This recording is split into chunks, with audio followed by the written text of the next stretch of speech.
Halo bro, kita lanjut dengan sutra-sutra Dhammapada.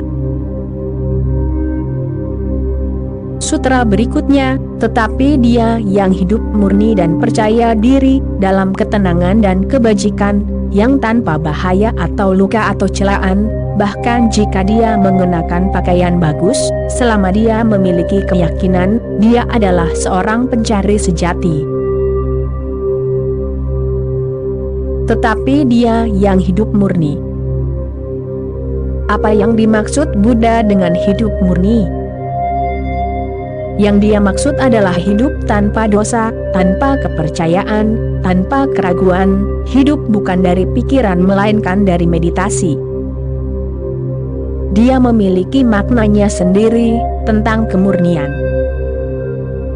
Yang dia maksud dengan hidup dalam kemurnian, bukanlah ide-ide lama yang busuk. Kemurnian tidak berarti bahwa dirimu harus makan makanan yang hanya disiapkan oleh seorang brahmana. Kemurnian tidak berarti bahwa dirimu harus makan hanya ketika matahari bersinar di langit.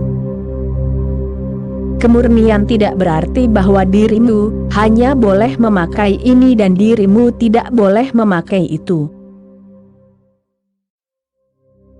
Kemurnian berarti hidup tanpa pikiran, hidup spontan, dari momen ke momen, seperti anak kecil, tanpa dosa, hidup dari keadaan tidak tahu.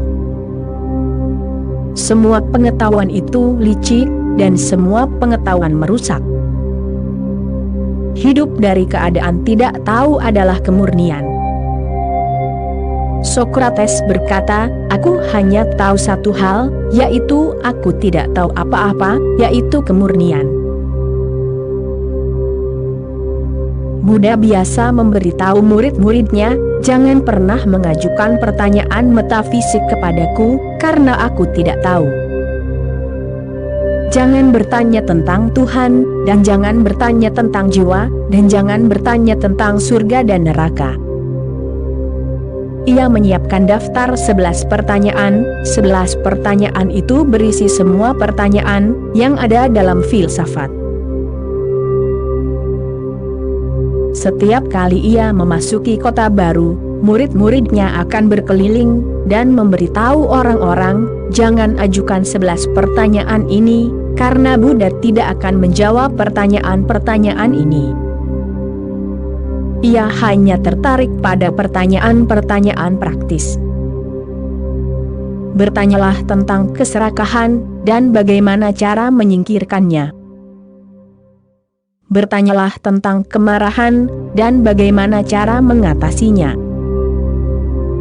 Bertanyalah tentang sikap posesif, dan bagaimana cara melepaskannya. Bertanyalah tentang transformasi. Bertanyalah bagaimana dirimu bisa melepaskan pikiran, dan mencapai meditasi. Namun, jangan ajukan pertanyaan metafisik, karena itu sama sekali tidak membantumu. Itu menciptakan kepercayaan, dan dengan kepercayaan, muncullah keraguan. Dan terbagi antara kepercayaan dan keraguan, dirimu menjadi penderita skizofrenia, dirimu menjadi nol. Dirimu kehilangan integritasmu. Tetapi ia yang hidup murni dan percaya diri. Nah, kata percaya diri ini juga tidak diterjemahkan dengan tepat. Yang dimaksud Buddha adalah orang yang mempercayai keberadaannya sendiri, itu bukanlah percaya diri. Percaya diri memberi arti ego. Buddha berarti kepercayaan tanpa ego. Orang yang percaya pada seluruh keberadaan, juga percaya pada dirinya sendiri, karena ia adalah bagian dari keseluruhan. Ia mendengarkan suara hatinya, dan mengikutinya. Tanpa takut ia mengikuti hatinya. Ia mempercayai intuisinya. dan begitu dirimu mengetahui seni untuk mendengarkan intuisimu, dirimu akan terkejut. Intelek bisa salah, intuisi tidak pernah salah, ia tidak bisa salah. Ia selalu mengarahkanmu ke arah tindakan yang benar. Dalam ketenangan dan kebajikan. Ketenangan berarti meditasi tanpa pikiran, tidak ada pikiran yang mengganggu, danau kesadaran sama sekali tanpa gelombang dan riak. Konsekuensi dari keheningan seperti itu adalah kebajikan. Kebajikan bukanlah sesuatu yang dirimu praktikan, dirimu tidak bisa mempraktikan kebajikan. Jika dirimu mempraktikan kebajikan, di permukaan dirimu akan mengenakan topeng. Tetapi di balik permukaan, dirimu akan terus hidup dengan cara-cara lamamu yang jahat. Tentu saja, dirimu bisa bersembunyi dari orang lain, tetapi bagaimana dirimu bisa bersembunyi dari dirimu sendiri? Itulah yang terjadi pada para pendetamu, yang disebut orang sucimu. Seluruh hidup mereka menjadi sangat licik, mereka mengatakan satu hal, tapi mereka menjalani kehidupan yang sama sekali berbeda. Mereka pasti seperti itu, karena kebajikan itu dipupuk. Para pendetamu, orang-orang sucimu, orang-orang yang dirimu sebut berbudi luhur, orang-orang terhormat memiliki kehidupan ganda. Di permukaan satu hal, di kedalaman sama sekali kebalikannya. Tetapi ini wajar, memang harus begitu. Itu tidak bisa dihindari, karena seluruh gagasanmu tentang kebajikan adalah memaksakan pada dirimu sendiri kualitas-kualitas baik yang dipuji selama berabad-abad. Tetapi jika dirimu memaksakan sesuatu pada dirimu sendiri, apa yang akan dirimu lakukan pada sifat aslimu? Dirimu akan menjadi dua orang, dan sifat aslimu itu tentu lebih kuat daripada apapun yang dipaksakan. Sifat aslimu itu harus diubah. Karakter tidak harus dipupuk, itu harus menjadi produk sampingan dari kesadaran. Itulah kontribusi besar Buddha bagi dunia. Dalam ketenangan dan kebajikan. Kebajikan datang nomor 2. Pertama datanglah ketenangan, meditasi, kemurnian, kepolosan, kepasrahan. Yang tidak terluka atau tercela, bahkan jika ia mengenakan pakaian bagus, selama ia juga memiliki iman, ia adalah seorang pencari sejati. Sekali lagi bacalah kepasrahan sebagai ganti iman. Ia yang memiliki kepasrahan, ia adalah seorang pencari sejati. Orang yang beriman bukanlah seorang pencari sejati, ia telah percaya. Ia palsu sejak awal. Jika dirimu telah percaya kepada Tuhan, bagaimana dirimu bisa mencari dan mencari? Dirimu telah membunuh pencarian sejak awal, dirimu telah membatalkan pencarian. Seseorang bisa melakukan penyelidikan hanya ketika ia tidak memiliki kepercayaan dan keraguan. Ketika seseorang bersikap terbuka, tanpa prasangka, tanpa kesimpulan, tanpa jawaban siap pakai yang diberikan oleh orang lain, ketika seseorang hanya berjalan seperti batu tulis yang bersih, seperti cermin, maka ia akan menemukan kebenaran. Kebenaran hanya bisa diketahui oleh pikiran yang seperti cermin. Pikiran yang seperti cermin adalah pikiran yang kosong. Namun, jika dirimu sudah menjadi orang percaya, dirimu tidak akan pernah mengetahui kebenaran. Seorang Kristen, seorang Muslim, seorang Hindu, seorang Buddhis, tidak bisa mengetahui.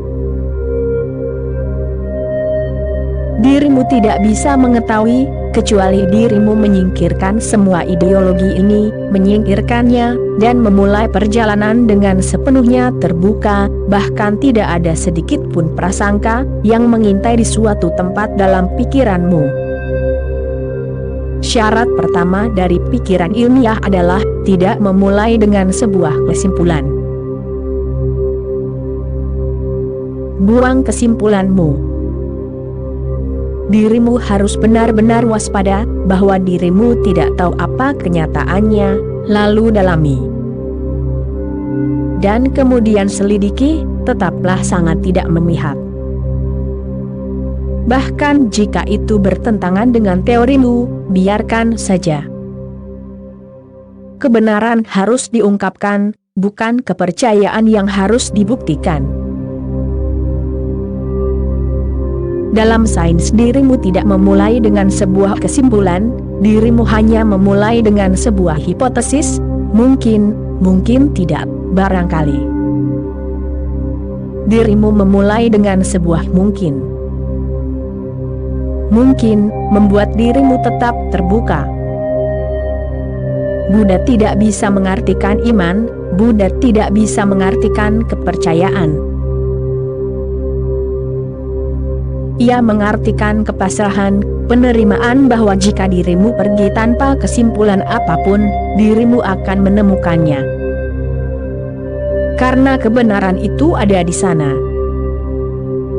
Itu bukanlah sesuatu yang harus diciptakan, itu sudah ada di sana. Kebenaran tidak berarti sesuatu di surga.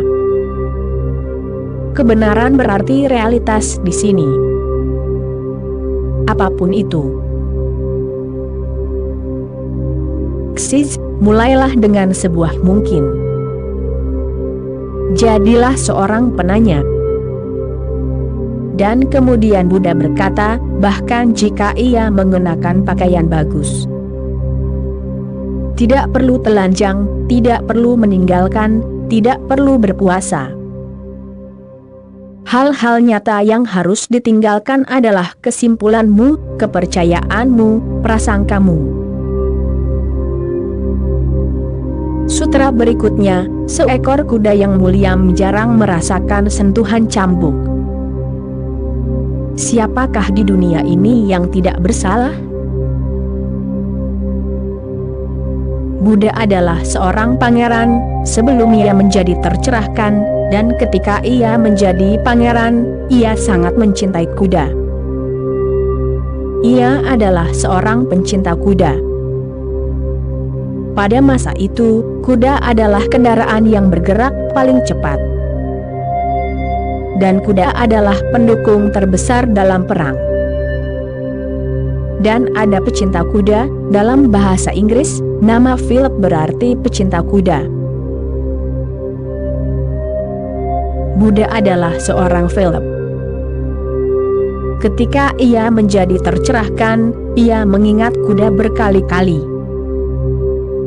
Ia berbicara tentang kuda dalam banyak cara. Ia mengatakan ada 4 jenis kuda. Pertama, yang terburuk, bahkan jika dirimu memukul mereka, semakin dirimu memukul, semakin keras kepala mereka.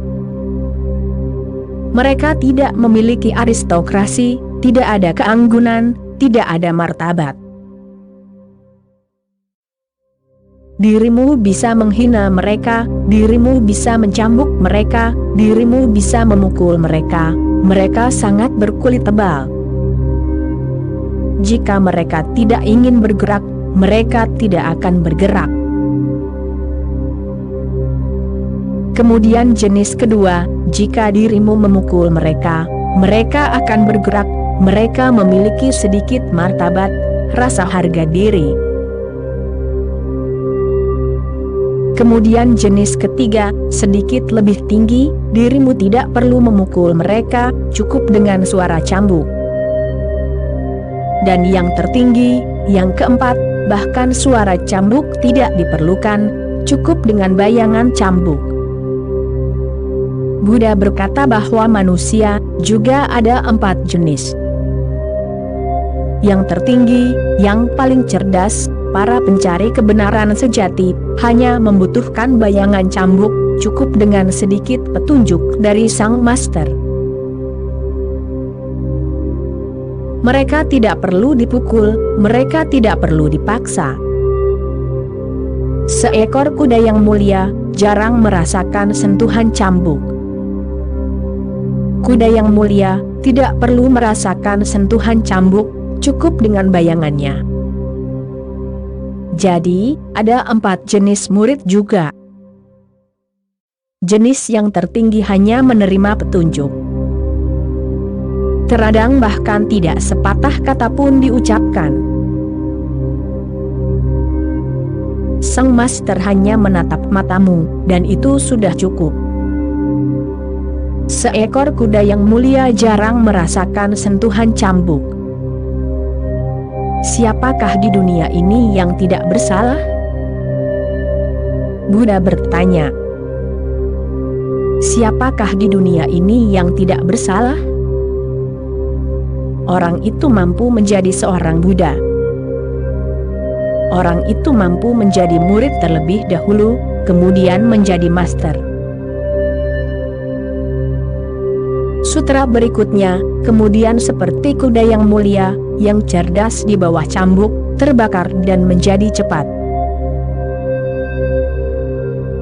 Jadilah seperti kuda yang mulia, cerdas, sadar, waspada. Terbakar dan menjadi cepat.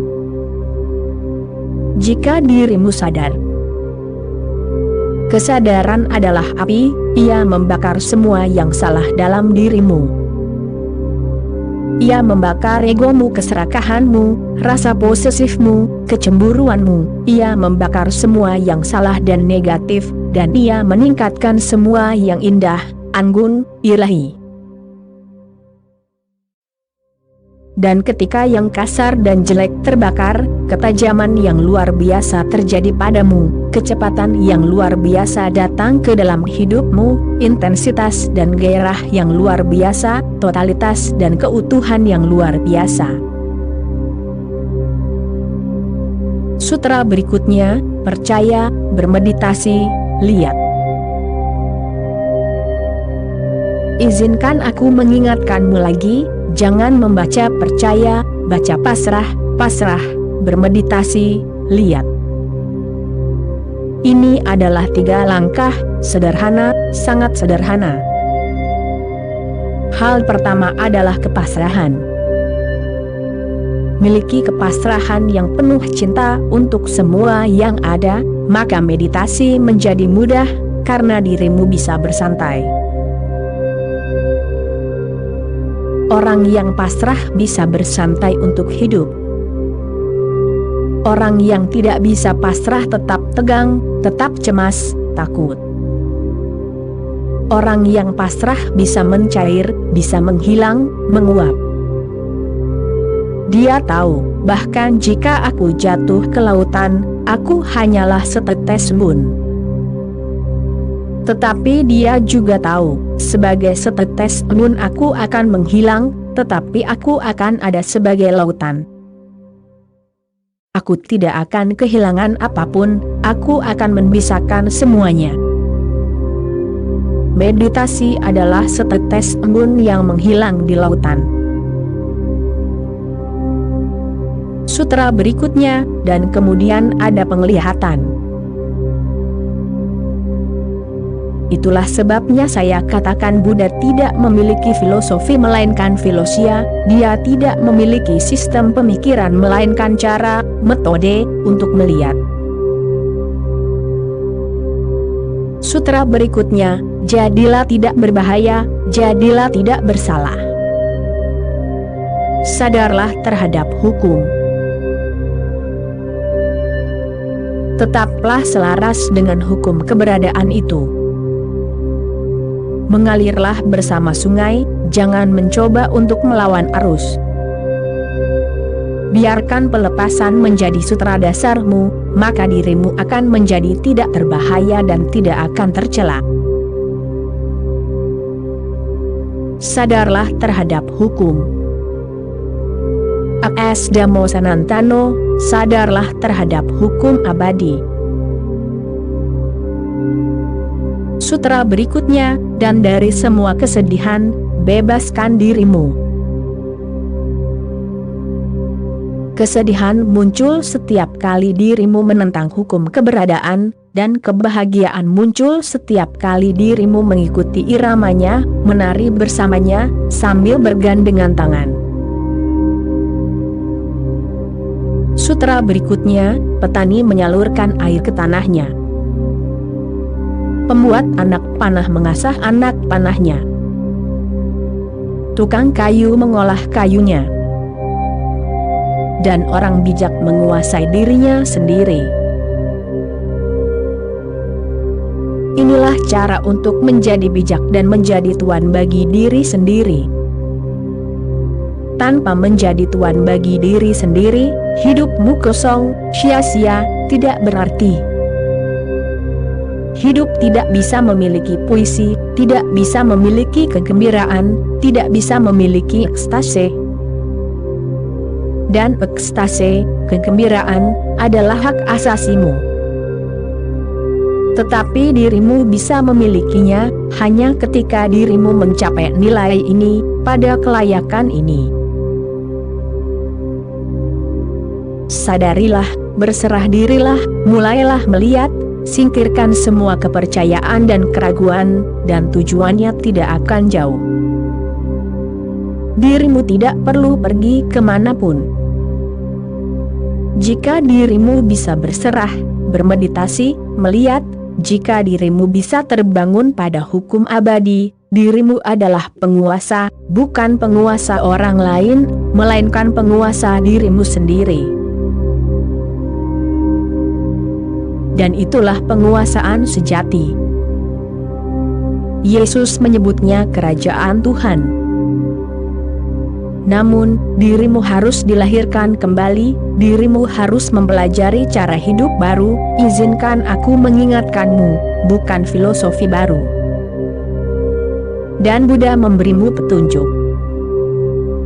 Petunjuk ini bisa digunakan, jika dirimu mendengarkan dengan penuh perhatian, cerdas, dan meditatif.